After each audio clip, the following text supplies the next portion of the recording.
Hi guys, so welcome back to the comfort table. I'm Cian and this is Teal, and today we are going to talk about trigger warnings or tags.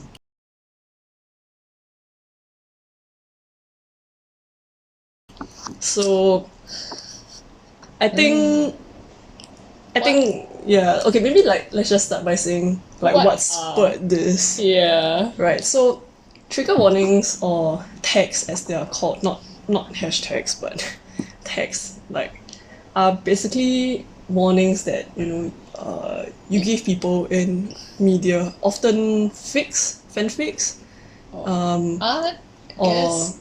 yeah, Doujin to flag certain things that happen.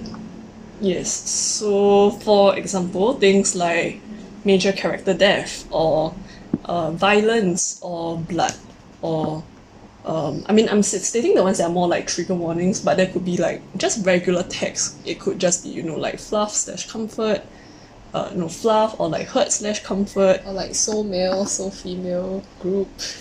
or like I don't know soulmates AU, things like that, right? So tags are a bit more general, I guess. There could be a lot more types of tags, but then like trigger warnings are usually for things that are potentially triggering. So usually things like violence, death, drugs, non-consensual or like non-con activities, dub-con, which is dubious consent. injury, severe injury, that kind of thing. Yeah, so a lot of it generally like trauma related, or sometimes even healing from trauma itself is also a tag. Yeah, so like things like this are trigger warning. So I wanted to talk about this today because I consume a lot of like fanfics, or I've consumed a lot of fanfics and manga, manhwa, right? And something got me thinking recently because I guess there has been a manhwa recently that there is a side story that branched off from the main story, sort of like after the main story ended, the authors continued doing a side story. And the side story is, while the main story was tagged romance and drama and focused on like this female lead and then like her struggles with her ex and her later like boyfriend and things like that, right? So it was tagged like romance and drama, which I guess was quite appropriate. The side story was basically like her ex and another guy. So it was like a BL side story first of all, BL being boys love. And then I think the main part that was very worrying, I guess, is that there was a lot of like non-consensual things because there was like kidnapping and injuries and not letting injuries heal, and also like a lot of violence, like trying to drown a guy. So like that was not tagged at all in the main story, and like there were also a lot of comments about how, I guess it's the thing that really spurred me was the comments, people being like, this author is not self-aware. I don't know how much of it is also maybe due to translation. So just to be clear, the websites. main story and the side story were published under the same title. Yes, so in certain like official English sites, you could read it as like one whole story. So it was like main story and then after that side story, like in the same. So it's like chain. a chapter. Yeah, it's a Of chapter. the side story. Correct. It was like inserts in the middle of the main story. yeah. So it's the comments where people are like, I guess, complaining. I don't know whether that's the right word. Commenting that it's very inappropriate to not at least tag all this as like maybe psychological horror, non-consensual, right? So, yeah, and a lot of people were quite unhappy, and I don't know whether maybe it's a bit too much lah, but to go to the point of being like, oh, the author doesn't know all this. I don't want to read anything by this author because they are not self-aware at all. And it got me thinking about like trigger warnings in general, because maybe just to backtrack a bit. So I came across trigger warnings, I guess, really first in AO3, Archive of Our Own, which is a fanfic website. So that's how you came across trigger warnings as well, right? Yeah, because AO3 is really clear about that.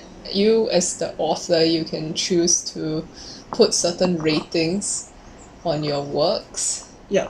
Like what age group they're suitable for, what kind of relationships the characters have. Yeah. and basically there's the sort of like the what kind of audience it's for, like Yeah. general teens, mature and explicit. Yeah. And then there's like trigger warnings, which is like I think major character death, non-con/dubcon, violence, I think, I can't really remember. There's like 4 major trigger warnings, but you can Yeah. put the rest of it that like was not available in your text. Yeah. And to search for them, you can also choose to search for works that do not include these things. Yes, so their search filters are really, really good. So you can choose to deliberately include or deliberately exclude certain texts, right? And people are generally pretty good about tagging on AO3. Like, as much as the internet goes, I would say AO3 is like one of the most well-tagged places. Sometimes the tags are quite funny. Yeah, I enjoy reading the tags. And yeah, so that's how I found out about trigger warnings, and I honestly really like that idea. So I think also maybe just in general AO3 is maybe a very good model for like consent on the internet, Yeah. because I think the fact that like even if you sign in as a guest, I mean even if you access the website as a guest, it will remind you like this content has, let's say, mature elements or has this trigger warning Are you willing to proceed? And then you have to click the proceed. to continue reading. So it really highlights all these kind of things to you. And then like if you have an account, of course you can also choose to switch off the settings, but you Yeah. chose to switch off the settings, Yeah. right? So it really brings to your awareness like all the potential triggering things for you to consent to before you consume on the page. Yeah. And it is a separate page before you land on the potentially triggering Yeah. content. And it's not like it detracts from the experience of reading the story, because you don't really know what will happen.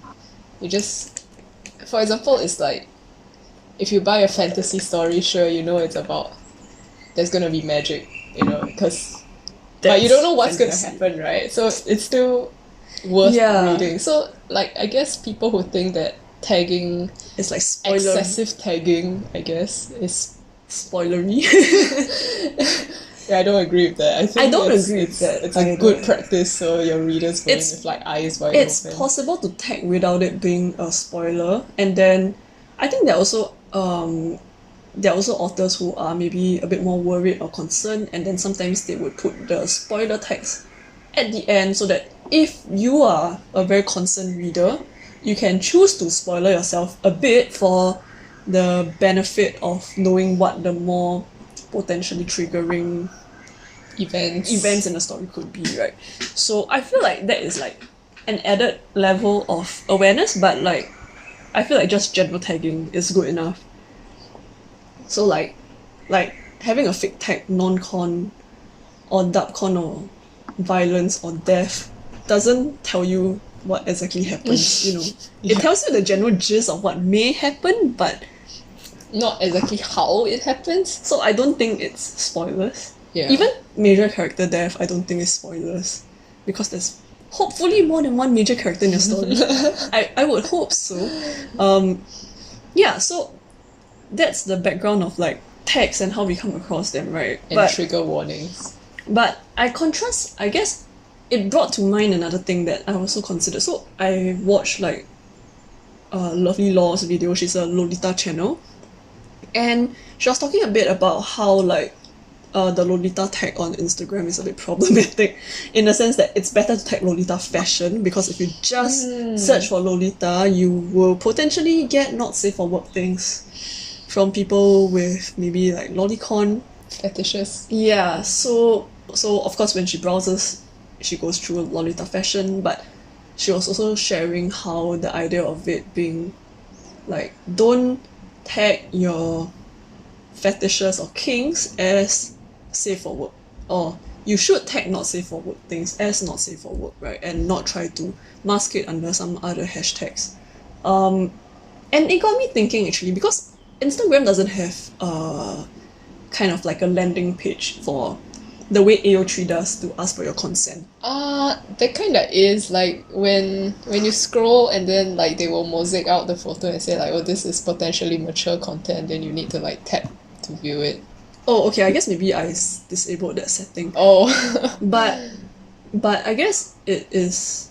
I don't know whether I disabled it, because I feel like I don't customize my Instagram, so I don't know. know. But it's a bit different to tagging on fics, because I feel like for fics there's a lot more layers you get through before you finally get to the content, right? But then for other platforms, it's content first. Yeah, it's not really built such that it asks for your consent first, in a way. Sometimes, but not really. And then just it being mosaic and saying it's not safe for work does not tell me what I will see when I click it, I feel. Because for example, DeviantArt has a tag that is for mature content. Not a tag lah, like you check off a box so you'll mosaic out the thing. And then it'll tell you what category it is under, for example, violence. Or like why you sexual. want to mosaic this. Yeah, so at least you have a vague idea of like what you are unchecking to see, right? But if it's just like a very vague not safe for work, I feel like in a lot of platforms this is kind of too broad as a warning. Yeah. Because there's so many things that's not safe for work. Right? Mild injuries may be not safe for work. Sexual content is maybe not safe for work. The level of sexual content varies. Graphic depictions of violence are also not safe for work, but that is obviously more severe, right? So I feel like it's not quite what I'm used to for what I see in fanfic, and like it got me thinking about like trigger warnings and how people tag them in spaces outside of fanfic. So I think the closest approximation that is like pretty good, not terrible at doing trigger warnings and tags are like the manga, Manhwa, Doujin realm. So my experience with that is that they probably used to start off tagging as genres. Yeah. Things like shoujo, shonen, romance, seinen. josei. Yeah, or like, so like for example, you click seinen, there's probably gonna be some sort of blood or death in it. Like that is kind of the connotations of that genre, right? And then if you click shoujo, things are probably gonna be happy or not quite. Because I have stumbled into a lot of like shoujo, which now looking back I realize were actually dubious consent. Yeah, a lot of them are dubcon. But in general, these are like genres. Yes. And they don't really tell you specific things that happen in the story. Yeah. But recently, I think that has been improving because like, obviously I got into this like years and years ago, right? I mean, I started reading manga years and years ago. But I think nowadays when I read like manhwa, for example, on Lezin or that, they will have more tags, which are a bit more specific. For example, psychological or depraved or hardcore, which are still quite vague, but they give you a bit more of a flavor of like what you should kind of expect going into it. Just like back in the days when looking at the text seinen is like, there's probably gonna be blood in this. I think now there are also more like specific tags with regards to the types of relationships that occur in the stories. Yeah. I often see unhealthy relationship as a tag, and I suppose usually when it's healthy, people don't feel a need to tag it unless you're in a fandom where the canon is unhealthy and people feel a need to tag healthy relationships just to signify that, you know, like, here come, I know you want a healthy relationship for our characters. But yeah, as I was saying, besides fanfics and mangas and all this, right, also got me thinking about like social media. Like I mentioned Instagram briefly because of like what the Lolita tag came up with, but also things like, I don't know, like Twitter, Tumblr. I used to use Tumblr. It was very common for things on Tumblr to be not safe for work. Yeah, but also the tagging on Tumblr was really good. I feel like I go into Tumblr with an expectation that I would find not safe for work things. Yeah. And also because like it only showed me content that I follow. It doesn't show me content of people that I do not follow. Basically, you just follow all the not safe. Well, but the thing is, like, for example, with Instagram, right, sometimes it'll show you like suggested posts, and those could be not safe for work without you having followed them. So for example, for Tumblr, when I go on my dashboard, I deliberately follow these people and I know that they're not safe for work, and I kind of know what they are doing. Like, for example, they're not safe for work artists, you know, like they draw prawn. So you know what you're after, right? And like, you know you shouldn't be scrolling through this during your lectures, even if you do it. But it's okay, all the people behind are enjoying the view. I hope. Okay, so actually that is an example of like non-consensual media exposure, I guess, because the people behind you did not ask to see not safe for work shit. I kind of feel that way That's about true, like that's true. seeing not safe for work stuff on like let's say Twitter when you're in public. It's a bit like. But Like- Twitter has warnings, right? Like the post you're about to see is mature. It does. Click to review. Yeah, actually, I don't follow, but I've seen quite a few. I've came across quite a few artists on Twitter who basically draw not safe for work things, and then they were saying that it's really difficult to find space for not safe for work art online. There's And- Pixiv and things like that though. I guess it's the fact that they're also trying to like earn a living with their work, and really the only way that they have found, or like that I've seen that they've found to do it is usually online will be Patreon. And then most of them also sell some sort of like digital copies of their comics. So like a lot of them I come across from them drawing fan comics, right? Because I don't follow enough artists to read original comics, but like going in through the fan comics and then you realize, hey, they have original series, but then they need like people to support them as they draw every page because it takes a really long time to draw. So they draw like a fan. page. They draw like more commercial stuff. Yeah, so but then like the fan stuff tends to get distributed elsewhere and they don't really earn anything from it, and sometimes they just get taken off sites because it's not safe for work. So that's really difficult as well. And like I just wonder, like in this kind of sphere, it's like strangely we find a lot of not safe for work stuff, but at the same time people who do produce not safe for work art find it really hard to have a space online. It's kind of like, To have a space where they can make a living. yeah, I suppose. Yeah, so. because Yeah. in our most commonly consumed AO3, it's free, right? Yeah, I mean one of the It's conditions for donation using- run. Yeah. Yeah. It's like on one hand NSFW stuff is really difficult to like you tagging it properly prevents them from being searched up on one hand, but not tagging it is also poor practice. Yeah. So it's like It's really difficult. I mean, now we're in the sphere of talking about like making a living it's or like they're like caught between a rock and a hard place, right? Like they have Yeah. they have to make it clear what they are making, and yet by making it clear it makes it a bit more inaccessible. yeah. I don't know. I feel like it's maybe it's between like trying to market something and actually showing the thing, because like fanfic you have nothing to gain. Like on AO3 it has to It's be free. free. You also cannot link directly to your Patreon or your coffee page. That's like one of their rules. And because there's nothing to sort of, I guess, gain by marketing it, other than I guess your own satisfaction that your fic have a lot of kudos, there's technically nothing to gain from it, right? So I guess it's sort of easier to be like tag very freely all the weird trigger warning shit you have in it. But yeah.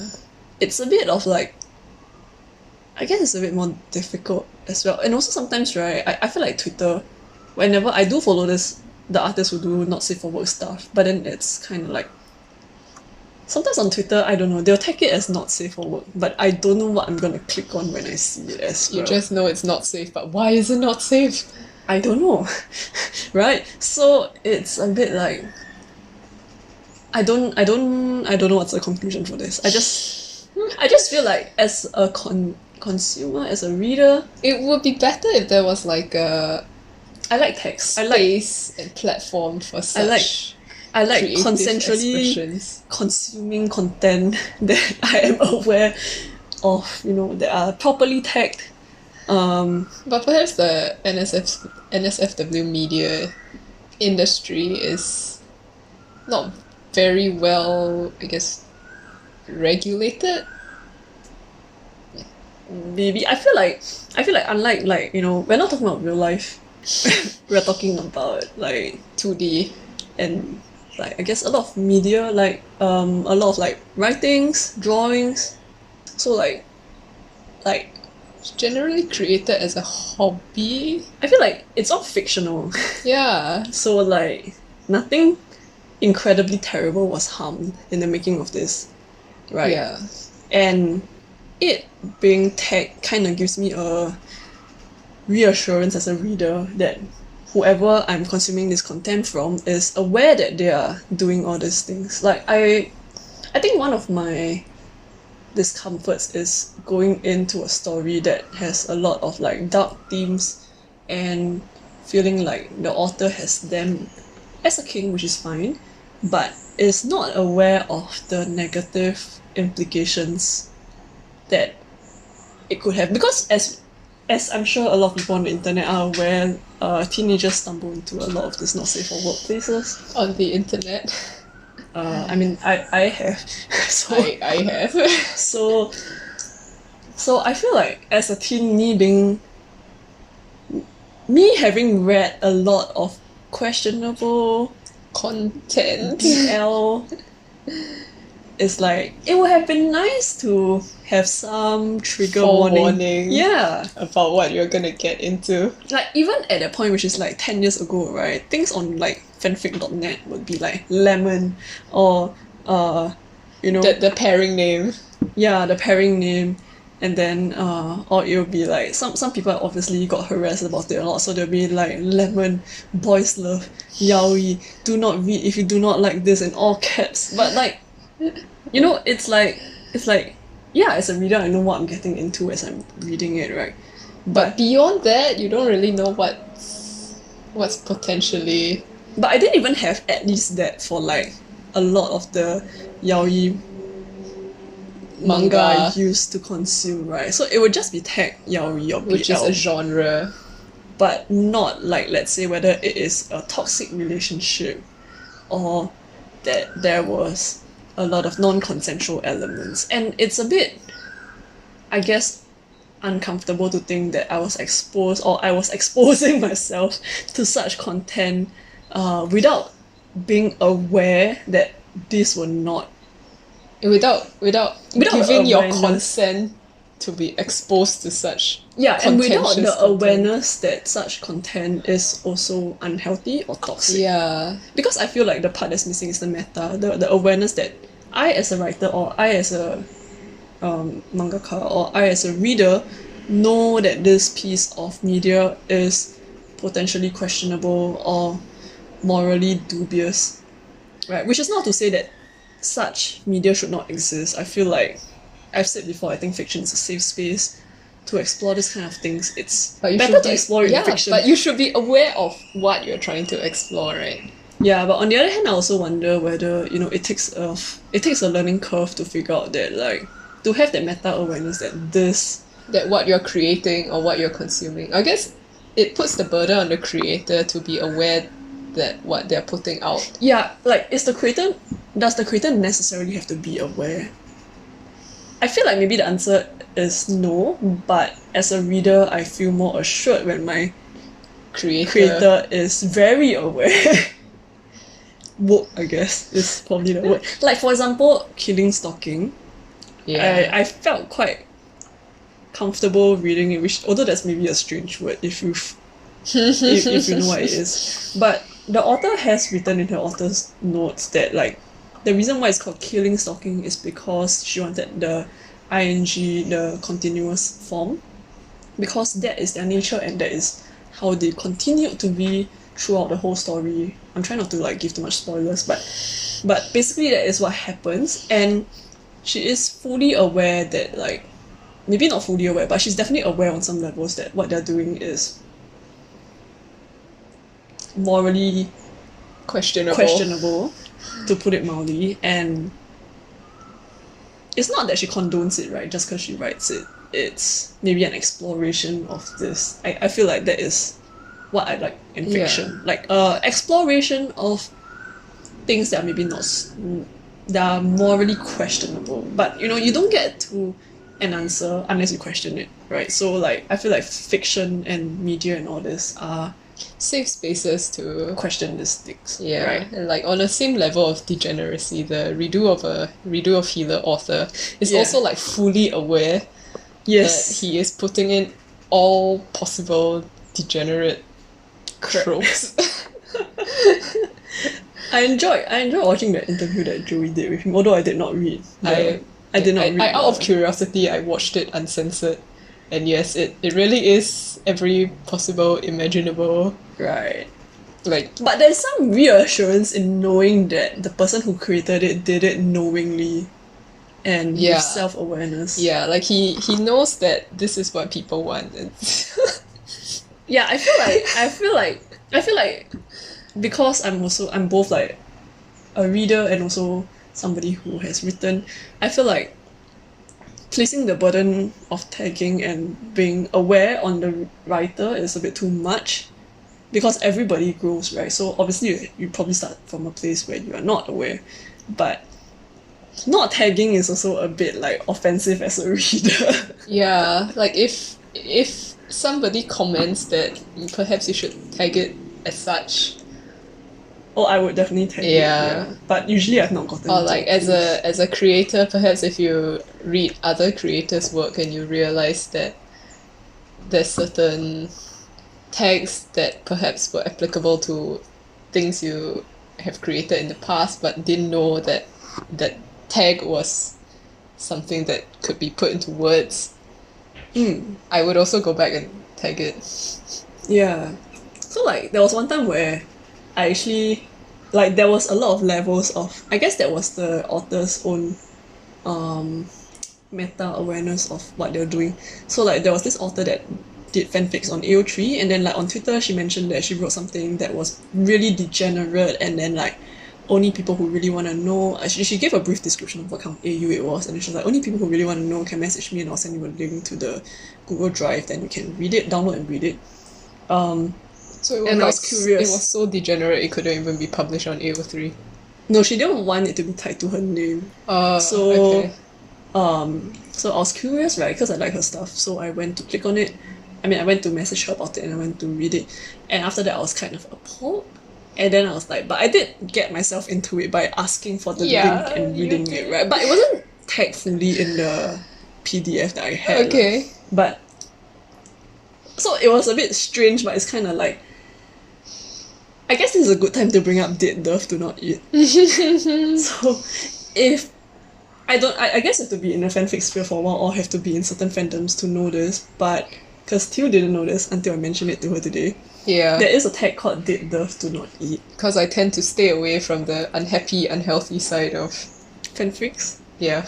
Yeah, so like Did Dove Do Not Eat is basically, I think the general reference is from some episode of some drama that is like a bag was labelled Dead Dove. A bag in the fridge was labelled Dead Dove Do Not Eat, and somebody opened it and saw a dead dove and he was like, what was I expecting? Right? It was labelled and you're like, right? So I think that in fanfics tend to be like, I often see it in fics that are maybe tagged like a lot of like trigger warning things like maybe, I don't know, like rape or gangbang or like wump or whatever, right? And like sometimes in certain fandoms where there's a tendency towards maybe a more healthy relationship, or like maybe canon is healthy, so that is generally the mood. People tend to assume that when they see trigger warnings, you would still get some sort of a reworking such that it's a happy, healthy resolution. But sometimes people don't want to write that, and even if they tag it as such, there are people going in with the expectation that this will turn out well, that all this toxic tag will still result in a healthy relationship at the end, and our characters would be so happy with each other, right? But I guess that's where Did Dove Do Not Eat comes in, right? You're tagging it and then you're like, do not expect anything positive out of this. Did Dove Do Not Eat. You get what you expect to get. Yes, it's literally what it says on the tin, right? I think how's it? If you've been in certain fandoms where you kind of expect a happy resolution anyways, it is a good tag to have. And like sometimes when I'm in a certain mood, I would go explore the Did Dove Do Not Eat tag just to see what comes up. Willingly. Yeah, but I usually don't get past the summary, so like I'm just curious, I'm not I'm not looking to get myself into morally dubious shit at that point in time. Sometimes I'm just like curious, and that's why I think AO3's tagging is really great, because like even on the page when you see all the summary you get like all the tags and then you get the synopsis. Yeah, so you get an idea of like the kind of weird things that people have, right? But that's not quite the same for all the social spaces that we have online besides AO3.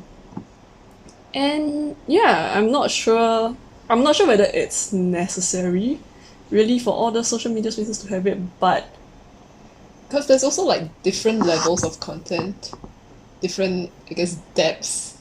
Yeah, because AO3 as a story but you know form, what it does like? Go quite in depth. I would like fictional books to come to have tags. Yeah, like cover page, open up, please give me tags. I would definitely instead of just like a blurb at the back.